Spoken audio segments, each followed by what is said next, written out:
प्रवक्ता चारू प्रज्ञा, चौधरी पुष्पेंद्र सिंह। जी हाँ, सपा के प्रवक्ता है कपिल जी।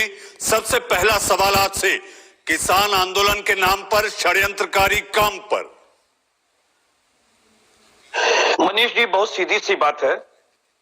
अभी तक हमें ये आश्चर्य लग रहा था कि षड्यंत्रकारियों का नाम और फंडिंग ये इत्यादि क्यों नहीं अभी तक आई, क्योंकि 51 दिन ये आंदोलन खिंच चुका था और 65 हमारे किसानों की शहादत इसमें जा चुकी। लेकिन आज हमें आश्चर्य नहीं हुआ जब ये बात आई प्रकाश में कि सिख फॉर जस्टिस एक संस्था और साथ में उनके द्वारा फंडिंग को क्रिएट किया जाए। मैं रिलीवेंसी की बात करता हूं कि अगर आप इस तरीके की कोई बात सामने आती है तो हमारी सरकार को उस पर कानूनी कार्रवाई करनी, और कानून तभी अप्लाई होता है जबकि अपराध कमिट हो रहा। तो और अपराध कभी तभी कमिट होता है जब एक्टस रिया और मेंसिया का जो है वो एक साथ संपर्क होता है, यानी कि मना स्थिति और क्रियान्वित होने वाले काम। उसको इंडियन एविडेंस की कसौटी पर कस के देखिए। मैं आपको इसलिए कहना चाहता हूं कि आपने देश की बात उठाई। देश की बात में उठाते हुए आपके सामने ये रखना चाहता हूं कि सीए का आंदोलन रहा हो, चाहे हाथरस के अंदर आंदोलन रहा हो, पीएफआई एक ऐसी चीज थी जो संस्थाओं को ला करके इसमें जोड़ा गया और ये कहा गया कि यहां से फंडिंग आ रही है। एक वेबसाइट भी जस्टिस फॉर हाथरस के नाम से एक नई, यहां से नहीं अमेरिका से आई,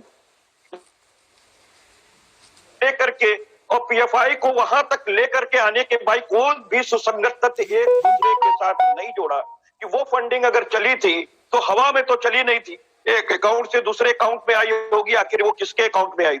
जब तक आप अपराध में किसी साक्ष्य का मूल्यांकन करके उसको जोड़ते नहीं है तब तक कम से कम सरकार को यह बात नहीं कहनी चाहिए कि इस तरह की चीजें हो रही है, ये अफवाह उड़ाई जा रही है।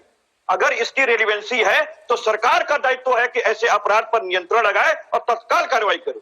मैं तो कहता हूं कि अगर किसानों के आंदोलन के बीच में अगर कोई उग्रवादी, कुछ आतंकवादी अगर चले आए हैं तो किसानों को अभी पता चल जाए तो जो अपनी शहादत 65 लोगों की दे चुका है वो उस आतंकवादी को छोड़ेगा नहीं। इसलिए चाहिए कि कम से कम सरकार अपने दायित्वों का निर्वहन करते हुए ऐसे लोगों की एंट्री उसमें ना होने दे, क्योंकि सारी एजेंसी सरकार के पास है, किसानों के पास कोई एजेंसी नहीं। कपिल जी, इस आंदोलन में अगर तो 2011 में मेरी बहस का आखिरी पड़ाव है और आखिरी सवाल के लिए मैं कपिल जी के पास जा रहा हूँ। कपिल जी, और मक्कान पार्टी क्यों हो रही है? कपिल जी, किसान आंदोलन के सहारे विपक्ष का बेड़ा पार, यही सियासत हो रही है किसान आंदोलन को लेकर। कपिल श्रीवास्तव जी। मनीष जी, एक बात कहना चाहेंगे कि लहर लहर पे कली चमन पे बहारों की नजर टेढ़ी है और कैसे जाएगी भोली दुल्हन पिया के देश जब भोली सूरत पे ही कहारों की नजर टेढ़ी। तो ये कहार और कोई नहीं है, ये हमारी सरकार है, और ये भोली दुल्हन और कोई नहीं है, हमारे किसान हैं।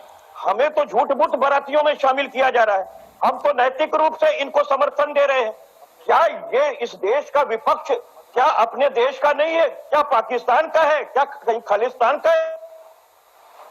अगर हम नैतिक रूप से इन्हें सपोर्ट कर रहे हैं तो हमको आप क्यों सपोर्ट करने दे रहे हैं? आप इनकी बात मान लीजिए, आप मत राजनीति करने दीजिए, किसी को अवसर मत दीजिए। हम तो चाहते हैं कि ये किसान आज जैसे आपकी सरकार इस बार बनाए अगली बार भी बना दे, कम से कम उनकी तो सुन लीजिए, उनकी जायज बातें सुन लीजिए, उन पर टेढ़ी नजर मत कीजिए। उनके लाभ के लिए आप कानून कहते हैं हम लेके आ रहे हैं और आप बना रहे हैं व्यापारियों के लिए कानून। अगर प्रश्न किसान कर रहा है, अगर पूछ रहा है कि आप एमएसपी क्यों नहीं देना चाह रहे तो आप बता नहीं रहे। आप ये बता नहीं रहे कि आपने एसेंशियल कमोडिटीज एक्ट में लूट की छूट क्यों दी, उससे किसान को क्या फायदा होगा, आप बता नहीं रहे। आप ये बता नहीं रहे कि आपने जब खुली मंडी दे दी है तो बीएमसी में जहां 4% व्यापारी को टैक्स देना पड़ेगा वो मंडी बंद होगी कि नहीं बंद होगी, उसकी आप रखवाली कैसे करेंगे। आप ये बता नहीं रहे कि कॉन्ट्रैक्ट खेती अगर हो रही है तो कैसे उसके हित को सुरक्षित करेंगे।